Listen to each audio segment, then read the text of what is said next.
Once upon a time, there was a young boy who lived in a village nestled near green hills. His job was to watch the sheep every day.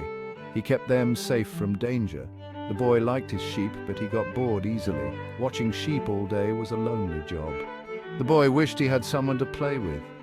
He looked around at the quiet hills. No one was around. The boy sighed. He wanted some excitement. The boy thought about what he could do. He knew the villagers would come running if there was danger. What if he pretended there was a wolf? The boy smiled. This could be fun. The boy took a deep breath and shouted, "Wolf! Wolf! A wolf is attacking the sheep!" His voice echoed across the hills. The boy laughed to himself. This was much more exciting than watching sheep. The villagers heard the boy's cries echoing through the fields. They dropped everything they were doing and ran to help him, their hearts pounding with concern. They were deeply worried about the boy and his flock of sheep, fearing the worst. The villagers ran up the hill, armed with tools and sticks, ready to scare away the wolf that threatened their community. "Where is the wolf?" they asked, out of breath and anxious, their eyes scanning the area. They looked around for any signs of danger, their senses heightened and alert. The boy pointed to the sheep who were peacefully grazing, unaware of the commotion. "Ha ha! I tricked you!"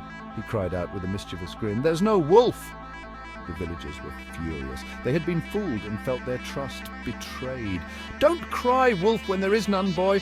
They scolded him sternly, their voices filled with frustration. "It's important to tell the truth," they emphasized, hoping the boy would understand the gravity of his actions. The villagers shook their heads in disappointment and went back to the village, their spirits dampened by the boy's deceit. The boy watched them go, a mischievous grin on his face. He couldn't help but feel a rush of excitement. He couldn't believe how easily he had tricked them. It was almost too easy, and he felt a sense of power. The boy felt a little bad, but mostly he was pleased with himself. He thought about how clever he was to fool the entire village. A few days later, the boy felt bored again. The excitement from his prank had worn off, and he was looking for something to do. He thought about the villagers he had tricked. He remembered their faces, the way they'd looked so worried. He wondered if they would fall for it again. Would they come running just as quickly as before? The boy decided to try his luck. He stood up, feeling a mix of excitement and nervousness. "Wolf! Wolf! Help!" he shouted as loud as he could. His voice echoed through the valley, louder than before. The sound echoed across the valley, bouncing off the hills and reaching the village. The boy held his breath and waited. His heart was pounding in his chest.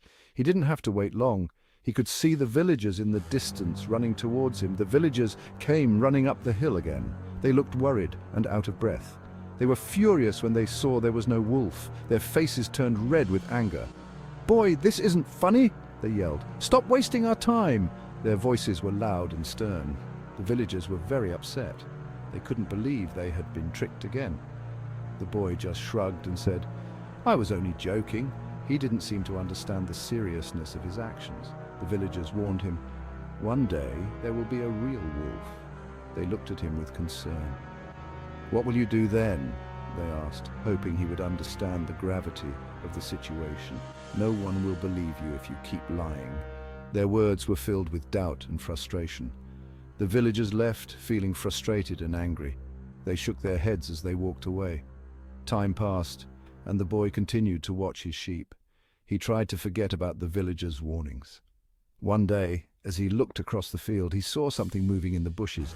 His curiosity turned to fear. The boy's heart skipped a beat. A wolf! He couldn't believe his eyes. There was a real wolf, and it was creeping towards the sheep. It moved silently, its eyes fixed on its prey.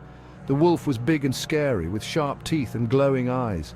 The boy was terrified. He realized the villagers' warnings had come true.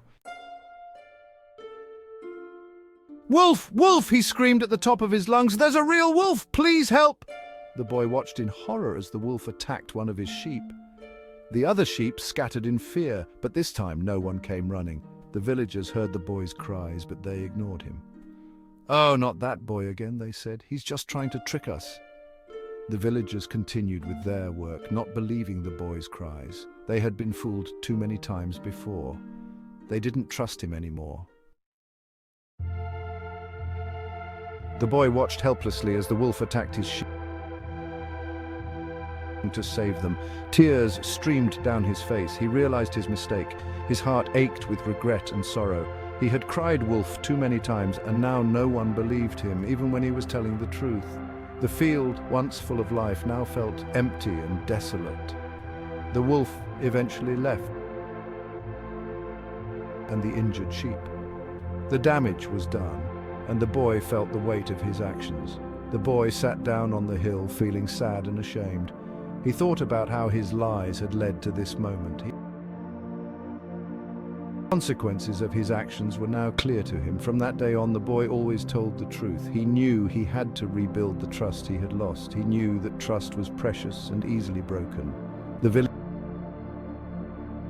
hard way that lying only leads to trouble. He promised himself never to lie again. And that, my friends, is the story of The Boy Who Cried Wolf. A tale that reminds us